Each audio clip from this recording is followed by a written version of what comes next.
ठीक है। टॉपिक है CSS बैकग्राउंड्स। अब बैकग्राउंड्स का मीनिंग क्या हुआ? सबसे पहले तो आपके कोई भी एलिमेंट है उसके पीछे जो या इमेज आएगी या कलर आएगा या हो सकता है कोई और एलिमेंट आ जाए, है ना। तो बैकग्राउंड पे क्या क्या आ सकता है हमें उसकी चर्चा करनी है आज, ठीक है। क्या क्या आ सकता है? या तो कलर आ सकता है या एक इमेज आ सकती है, इसके अलावा तो और कोई चीज नहीं है ना। इमेज होगा या कोई भी टेक्स्ट बना है वो बना तो कलर से ही है अल्टीमेटली। हो सकता है वो टेक्स्ट पीछे आ जाए, कुछ भी पीछे ला सकते हैं हम उसके। तो सबसे पहला काम कि हम क्या क्या रख सकते हैं, मान लेते हैं अब सपोज मेरे पास एक ये फोल्डर है, वेबसाइट नाम है इसका, एंटर प्रेस करते हैं इसको। इसमें है HTML डॉक्यूमेंट और CSS का डॉक्यूमेंट। सबसे पहले इनको ओपन कर लेते हैं हम Notepad++ पे। Again CSS। सबसे पहला टास्क, हम इसको बैकग्राउंड का कलर दे सकते हैं, है ना। इस बैकग्राउंड को, बॉडी के बैकग्राउंड को कलर दे सकते हैं। बैकग्राउंड कलर रेड कर देते हैं। सेव करा, चेक करते हैं, बैकग्राउंड कलर रेड हो चुका है, ठीक है। नाउ अगर हेक्साडेसिमल वैल्यू से करना है तो पता है हमको, हैज लगाएंगे और वो कलर वैल्यू दे देंगे अपनी, ठीक है। और RGB वैल्यू से करना है वो भी हो जाएगा, RGB वैल्यू से करना है वो HSL वैल्यू से करना है तब भी हो जाएगा। कलर आ गया समझ में, ठीक है। कलर को मारते हैं, हटाते हैं यहाँ से, लिखते हैं यहाँ पे इमेज। अब लगाना है बैकग्राउंड से इमेज, ठीक है। तो कोड है सिंपल उसका, इमेज, वहां पे कलर की जगह पे इमेज आना जाना है। अब आते हैं वापस अपने फोल्डर के अंदर, तो अंदर चलते हैं। मुझे किस पे लगाना है कलर, किस पे बैकग्राउंड इमेज लगाना है? इस HTML फाइल पे, है ना।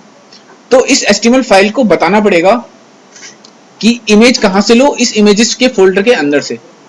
लेकिन बताने वाला कौन है? वो CSS है ना। आप इस CSS की हेल्प से इसको बता रहे हो कि इमेज ले लो यहां से। ये थोड़ा कंफ्यूजिंग है, देखो बताता हूं। अभी तक जब हमने रूटिंग करा था ना, रूट कर रहे थे जब, तो हम फोल्डर के अंदर फोल्डर ऐसे करके जा रहे थे, ठीक है। अगर इमेजेस फोल्डर के अंदर तो इमेजेस डाल के हम उस इमेज का नाम लिखते हैं, नहीं तो ढूंढ नहीं पाता HTML। अगर इमेज लगानी हो डायरेक्ट तो इसके अंदर जाके इमेज पकड़ोगे, ठीक है सागर, ठीक है। अगर HTML के थ्रू मुझे वो इमेज इंसर्ट करानी है तो मैं इस HTML डॉक्यूमेंट में जाके उस इमेज को ड्रैग ले सकता हूँ सिंपल। किससे? CSS से बोलूंगा इमेजेस फोल्डर के अंदर जाना है और उसे यहाँ से इंसर्ट करना है मुझे अपने HTML डॉक्यूमेंट के अंदर। लेकिन अब मुझे क्या करना है, CSS के थ्रू, इस CSS के थ्रू बताना है कि इमेजेस के अंदर जो हमारा टेक्स्ट रखा हुआ है, इमेज रखा हुआ है, उसको मुझे HTML डॉक्यूमेंट पे लगाना है, ठीक है। तो हम कैसे बताएंगे इसको, देखना। हम सबसे पहले क्या करते हैं, ये CSS फाइल है मेरा, तो CSS फाइल कहाँ रखा हुआ है? इसके अंदर रखा हुआ है, यहाँ पे। तो अगर मुझे इमेजेस को पकड़ना है तो मुझे इससे बाहर आना पड़ेगा। देखो अगर मैं इसको डायरेक्ट बताऊं, अभी CSS को मैं डायरेक्ट बताऊं कि इमेजेस के फोल्डर में जाओ, तो उसके पास इमेजेस का फोल्डर कहाँ पे है ही नहीं, यहाँ तो नहीं है ना, यहाँ पे है नहीं फोल्डर, तो आप बताओगे कैसे? तो उससे पहले आपको इसको इससे बाहर आना होगा। तो बाहर आने का जो कोड होता है वो होता है ./। एक स्टेप या फोल्डर से बाहर निकलना है, एक स्टेप बैक जाना है, तो हम उसको .// से नोट करते हैं, ठीक है। नाउ अब इससे बाहर आ चुके हैं। अब मुझे इसको बताना है कि इमेजेस के फोल्डर में जाओ, तो इमेजेस का फोल्डर ये रहा, तो अब लिखेंगे इमेजेस, ठीक है। और फिर हमें बताना है कि कौन सी फोटो है उसके अंदर, तो वो फोटो है dog.jpg। dog.jpg। पहले ये बताओ, ये रूट समझ में आया? ये रूट कैसा है? हटाते हैं इसको, क्लियर है? डेस्कटॉप पे फोल्डर है वेबसाइट नाम का, उसके अंदर इमेजेस के नाम का फोल्डर है, और हमें पता है रेगुलर CSS और HTML तो होता ही है। अब मुझे क्या करना है, अभी तक मैं बैकग्राउंड जो लगाता था, मैं कैसे लगाता था? मैं इस HTML के थ्रू लगाता था। HTML पे गया, यहाँ पे मैंने लिखा img src is equal to, और इमेजेस फोल्डर के अंदर dog.jpg, ठीक है, और इसको बंद कर दिया, सेव करा, चेक करते हैं तो वो फोटो यहाँ पे आ जाती है। लेकिन ये आई कैसे? देखो इसका प्रोसेस ये हुआ, आपने HTML से बताया इमेजेस के अंदर जाओ और फोटो को ले लो, तो काम हो गया। लेकिन HTML के अंदर ही बताया ना, वो तो टैग है सिंपल। लेकिन सोचो अगर CSS से बताना होता कि आप इमेजेस के अंदर जाओ और फिर फोटो को लो, तो थोड़ा प्रोसेस अलग है। आप CSS के यहाँ पे हैं और इसको बताने के लिए तो अगल बगल में कुछ है ही नहीं, आप इमेजेस के फोल्डर के अंदर कहां से जाएगा? यहाँ तो है ही नहीं। तो इसको बोलोगे कि भाई एक स्टेप बाहर आ जा, फिर इसके अंदर जा। तो एक स्टेप बाहर आने के लिए एक कोड होता है .// कहते हैं जिसको हम ऐसे हम लिखते हैं .// ये बाहर का कोड है, ठीक है।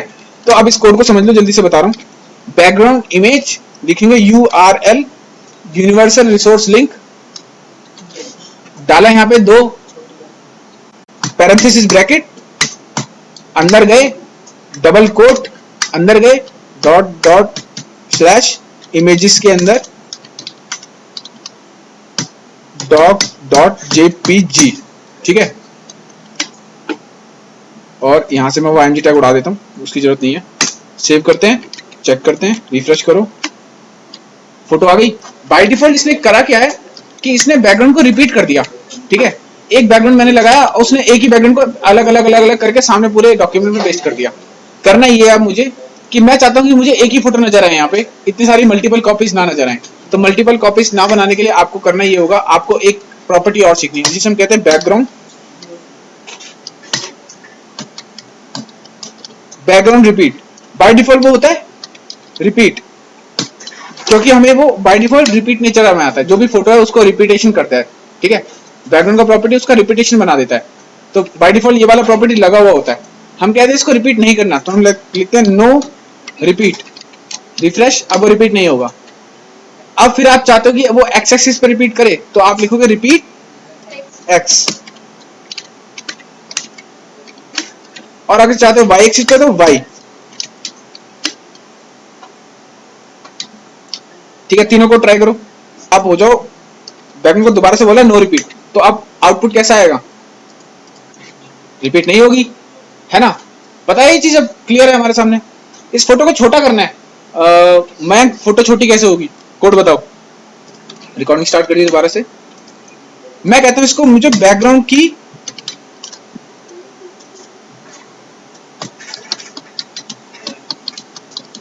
पोजीशन सेट करनी है, तो 2 जीरो लिखते हैं पहले तो, ठीक है।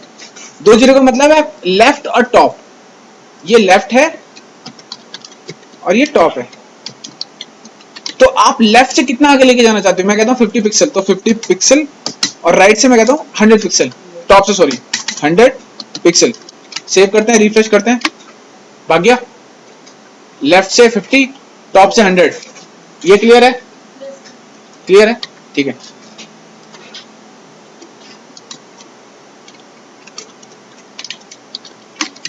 इसको आप परसेंटेज में भी दे सकते हो, लेफ्ट से 50%, यानी कि 50% कितना हुआ, यहां से लेके यहां तक, ठीक है।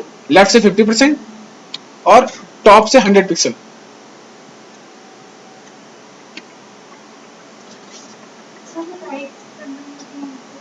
लेफ्ट से दोगे ना वैल्यू, हाँ वो भी है, अभी बता रहा हूं। बाय डिफॉल्ट क्या था, लेफ्ट टॉप, ठीक है। बाय डिफॉल्ट था लेफ्ट टॉप, ठीक है। इतना क्लियर हुआ।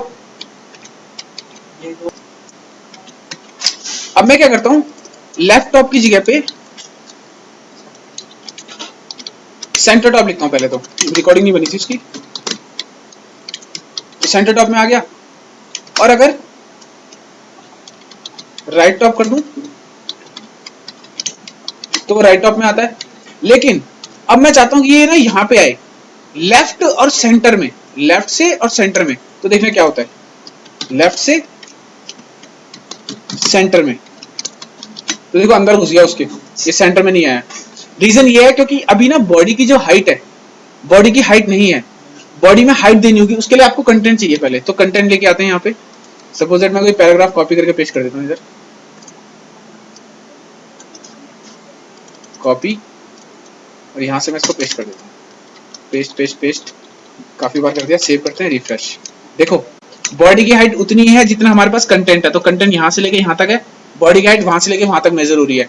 और हमने कोड लगाया लेफ्ट सेंटर, तो लेफ्ट से है और सेंटर में है, इस बॉडी के देखिए हाइट के सेंटर में है प्रॉपर यहाँ पे, ठीक है। और मैं कोड बढ़ा देता हूँ थोड़ा सा, अब देखिए सेंटर में आ गया, और कोड बढ़ा देता हूँ, अभी भी सेंटर में है देखो, ठीक है। और अगर मुझे ये ऐसा चाहिए बिल्कुल सेंटर सेंटर में, तो सेंटर और सेंटर 2 वैल्यू आएंगी, रिफ्रेश करो, प्रॉपर पेज के सेंटर में। राइट सेंटर, तो ये राइट सेंटर में पहुंच जाएगा। इसी तरीके से पूरा चार्ट है, ये रहा, left top, left centre, left bottom, right top, right centre, right bottom, centre top, centre centre, centre bottom, या 50-50% या 25-75%, 100 पिक्सल, ये इनिशियल, इनिशियल अभी समझाता हूँ क्या होता है, ठीक है। ये क्लियर हो गया, ये पूरा चार्ट क्लियर है ना सबको, ठीक है। बाय डिफॉल्ट अगर अगर हम इस फोटो की बात करते हैं, ठीक है, मैं इसको कहता हूं लेफ्ट से और सेंटर, मैं इसको अरेंज। और अगर मैं स्क्रॉल करूं, यहां देखना, अगर मैं स्क्रॉल करता हूं तो इमेज इसके साथ मूव हो रही है ना। मैं नहीं चाहता कि ये मूव हो इमेज, और मैं इसे फिक्स करना चाहता हूं। कुछ नहीं होता, बैकग्राउंड अटैचमेंट लिखते हैं और कह देते हैं उसको फिक्स होना है।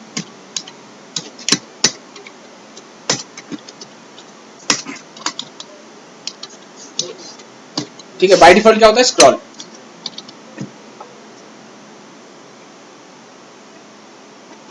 क्लियर है। बैकग्राउंड साइज जो पहला वैल्यू विड्थ के लिए होता है, दूसरा वैल्यू हाइट के लिए होता है। आप उसकी विड्थ हाइट बढ़ाना चाहते हो तो विड्थ में वैल्यू दो और हाइट में वैल्यू दो, खत्म। कंटेंट भी आता है सर, पहले लिखेंगे कवर, दैट मीन्स आपका स्क्रीन का जितना भी साइज है ये उसको कवर कर ले।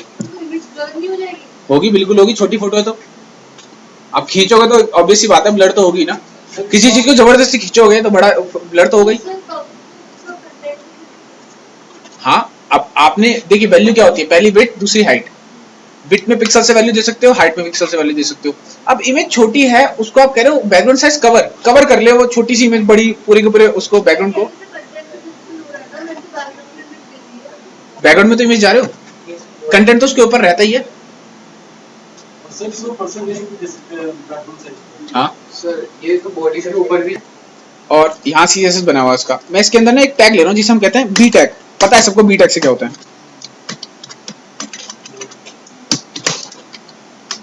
लिखा हेलो, सेव करते हैं और इसको चेक करते हैं। हेलो आ गया, थोड़ा जूम कर दूं, हेलो आ रहा है लिखा हुआ, ये काफी बोल्ड है ना। वापिस आते हैं इसके पास और इस पर राइट क्लिक करके चेक करते हैं इसमें क्या क्या प्रॉपर्टी लगी हुई है।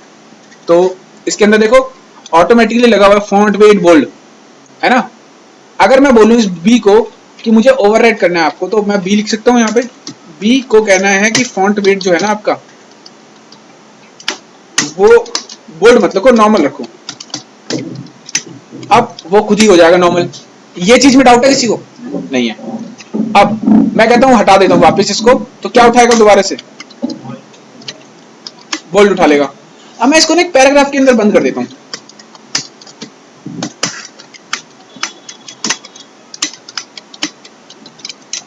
फर्क तो फिर अभी भी कुछ नहीं पड़ना इसके ऊपर, क्योंकि बस पैराग्राफ के अंदर आ गया है, ठीक है। अब मैं कहता हूं कि आप ना अपनी जो भी प्रॉपर्टी है वो खुद की मत लो, वो पैराग्राफ से उठाओ, पैराग्राफ से उठाओ, ठीक है। तो पैराग्राफ का बाय डिफॉल्ट नेचर क्या है, देखो अगर पैराग्राफ के अंदर कुछ लिखता हूं ना, इसके अंदर कुछ लिखता हूं तो देखना वो नॉर्मल आएगा। ये नॉर्मल आ रहा है, ये बोल्ड आ रहा है, इसको समझना पहले। ये है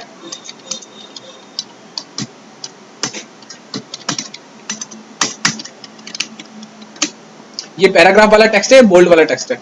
तो पैराग्राफ का बाय डिफॉल्ट नेचर देखिए वो नॉर्मल है, और जो बोल्ड है उसका बाय डिफॉल्ट बोल्ड है। तो ये तो हुआ इसका इनिशियल, इसका खुद का इनिशियल। समझते हो, कोई ऐसा कोई वो टर्म नहीं है, बस इनिशियल मतलब वो उसकी जो ओरिजिनल प्रॉपर्टी है वो ले ले बस, ठीक है। नेक्स्ट, तो पैराग्राफ का बाय डिफॉल्ट नेचर हमें दिखता है कि वो नॉर्मल आता है, लेकिन बोल्ड का बाय डिफॉल्ट नेचर नॉर्मल नहीं है, वो बोल्ड है। अब मैं इस बोल्ड को बताऊंगा कि भाई अपना ना फॉन्ट वेट इनहेरिट कर लो। इनहेरिट मतलब जो आपका पेरेंट है ना, जो पी है उससे ले लो, और उसका बाय डिफॉल्ट नेचर का क्या है, नॉर्मल। तो क्या हो जाएगा, ये नॉर्मल हो जाएगा, सिंपल। आते हैं यहाँ पे, इसको कहते हैं जो फॉन्ट वेट है ना, आपको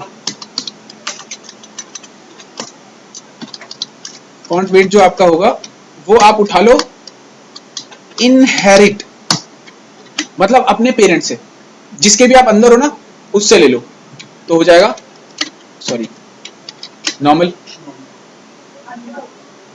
अंडू नहीं हुआ, पेरेंट से लिया। अच्छा पेरेंट, हाँ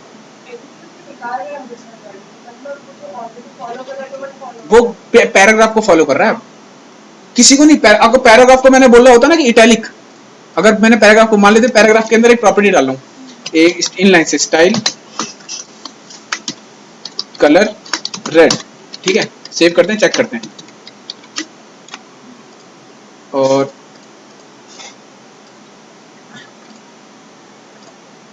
एक सेकेंड, इसके और अच्छे एग्जांपल देता हूं आपको। पैराग्राफ के अंदर लेते हैं एक एंकर टैग,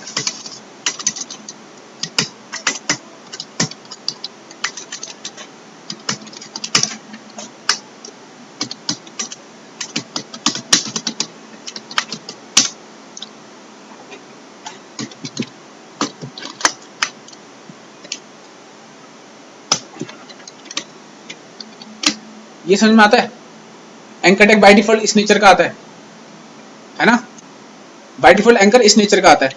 अब मैं क्या कहता हूं कि भाई एंकर जो है वो जो अपनी प्रॉपर्टी ग्रैब करे कलर की, कलर क्या होता है उसका पता है हमें, तो जो ये एंकर है ना, ये जो कलर उठाए ये पैराग्राफ से उठाए, अपने पेरेंट्स से ले। मैं सिर्फ इतना कहना चाहता हूं इसको। तो मैं इसको बोलूंगा कि जो एंकर है वो कलर जो उठाए ना वो इनहेरिट कर ले, बस हो गया। पैराग्राफ का ब्लैक आता, ब्लैक हो गया। अब डन है सबका।